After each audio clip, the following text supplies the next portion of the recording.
Hi there, welcome everyone. Today I am joined by Noam, who is the Director of Information Security for Hunters.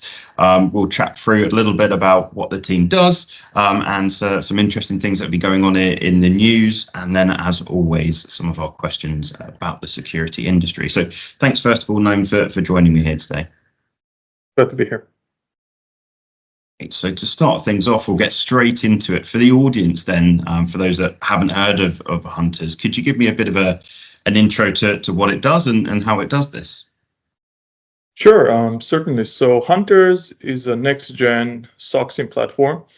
We're cloud native, and we support the entire SOC workflow from data ingestion, retention, to threat detection, investigation, and even response. In a nutshell, we ingest we ingest from almost any connector, any data type you can, throw at us. We have 100 built connectors out of the box. Then, like I said, we can ingest almost everything. You connect all of your data sources to one single platform, without the added cost.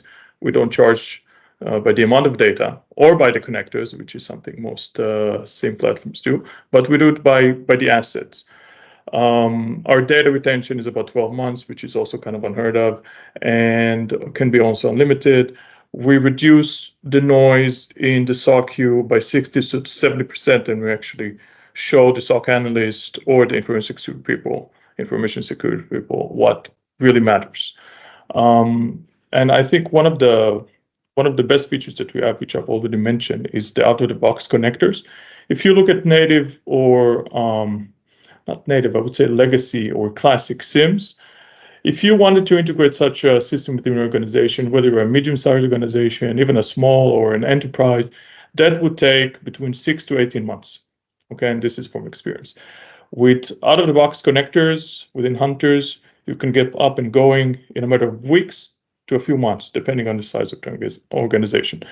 So that's kind of what we're doing. Mm. How do we do it? Hunters is based on data lake and data warehouses such as Snowflake and Databricks. Okay, these vendors allow us to store and process using compute power all of the structured and unstructured data, large data, of course, almost at any scale. So you can, in many cases, ignore the size limit or even the costs. That's kind of, in a nutshell. Awesome overview, brilliant. And talking then about SIEMs, we've seen like a lot of updates recently to the tech around and SIEMs, and you describe yourself as the next generation one. So we've also seen a lot of talk about AI. So how do you think AI affects SIEM tech, both maybe in a positive or a negative way? So I'm kind of on the fence on it. I'm kind of in the middle, I have to say. I think AI has become way too trendy, kind of a magic word used for marketing. Everything is AI here, AI there, also in the cybersecurity industry. I'm really glad that the EU took the initiative as part of the regulation of AI and is actually fining companies now that are using AI for no good reason. I think that's great. But even after the regulations that the EU set for AI, I think it's still kind of the wild, wild west out there. The US seems to be following the EU, but not really. And a lot of countries are trying to decide where to go. Are we going towards the EU or the US on it? So I think time will tell. I've been dealing a lot with AI regulations in terms of LLMs, large language models inside the organization. How do we regulate it? You can imagine almost every employee today in the company, it doesn't matter if it's marketing, if it's HR, if it's developers, everybody's using, some sort of AI. If it's ChatGPT, Gemini, Copilot, I mean, there's so many of them. And it's available in almost every product. Slack has it, Salesforce has. I mean, it's insane, the amount of AI features that you get in almost every product. And it's private. So, employees accidentally can share sensitive information outside, or they can train LLM and, AI models unintentionally, outside of the organization. But if we're getting back to your question, I think that AI can be utilized quite well within the cybersecurity industry. I've been working with some products that already have some sort of AI bots in them, and they're actually helping with workflows and automations. according to the criteria and the factors that you give them, they can make decisions and really help in terms of staff or resources to, to run a lot of processes and systems. And that's probably going to grow, as we're developing all the AI tools and we train them. But bottom line is, I think it's good, but I wouldn't be replacing with people just yet. I don't think it's going to happen anytime soon. That makes sense. I think a balanced viewpoint at this point is the way forward. We've had some interesting guests on the podcast. Some that think it's the end of everything, some that think it's massively overhyped. But I think somewhere down the middle tends to be where the general consensus is. Yeah. Something I wanted to talk to you as well about then is, given there's been lots of recent high-profile breaches, security breaches, and things like that, as a sort of CISO or director of information security, how would you communicate, a breach in these situations? How would you recommend handling things? So incident response is a vast subject. Every organization, small, medium, large, enterprise, they all should have an incident response policy and procedure in place as part of their, compliance. It's not just about the CISOs or the information security people. It's about everyone in the company. It goes from management to, finance, and it goes all the way to developers. So again, you should have an incident response or a disaster recovery or a BCP, which is continuity plan. I mean, you have a lot of those. Everything should be ready and set from day one, I would say, because whether you're a compliant company, I know you have ISO, you have SOC, you have SOCs. There's so many of them. GDPR, all of those require those things anyway. So as a company, you should have this ready, and you should run simulations, and you should do tabletop exercises. There's so many things that should be done. But incident response should also be probably you need to run simulation at least once a year, if not more. You can do it for development. For management. You can do it for the executive management. You can do it for. It's very important to do it. So once you have an incident or a BCP plan ready, communications is an essential part. You need to decide, again, I'm concentrating specifically on communication, which is what you asked. So you need to decide, are you alerting all of your customers? What type of customers? Are you alerting stakeholders? Are you alerting the board? Do you need to alert vendors, partners? It really depends on the incident type that you have and what is being affected. So communications is key. I really like being transparent with everything that's going on, but sometimes because of legal issues or anything else, you're unable to. I'm a firm believer in using PR when things like that happen. If anything catastrophic happens, I think that PR can actually decide the fate of the company. Some recent breaches that we're seeing, I wouldn't put names on it, but like there was a specific breach that there was no PR at all, and people are waiting to see what's going on, sitting on this fence and waiting to see what's going on. Nothing's been communicated, which is awful. And on another breach, the company took a whole different stance, and they took a PR firm, they took some cybersecurity experts, and everything was being communicated all the time, which I think is great. But there's also the third approach of not saying anything. But publicly, it can cause a lot of damage, in my opinion. Yeah, it's true. Yeah, it's not just about what has physically happened; it's about the reputation long term, right? And that trust, and how can you best cope with that? A great example would be Microsoft. With the China and the emails.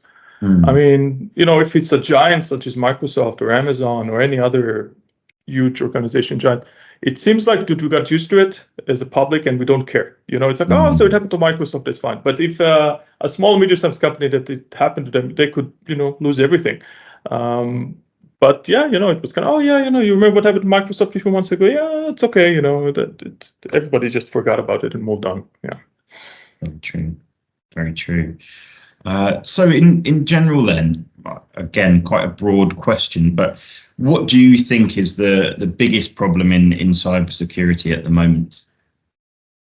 So everyone in the industry is talking about shortage of talent. They're talking about that. I see it all the time. It's like this title keeps repeating: 3.5 million vacant seats by 2025. Mm. I come from a small country. We don't have this issue, even though we're a global company. I don't see it as an issue, to be honest.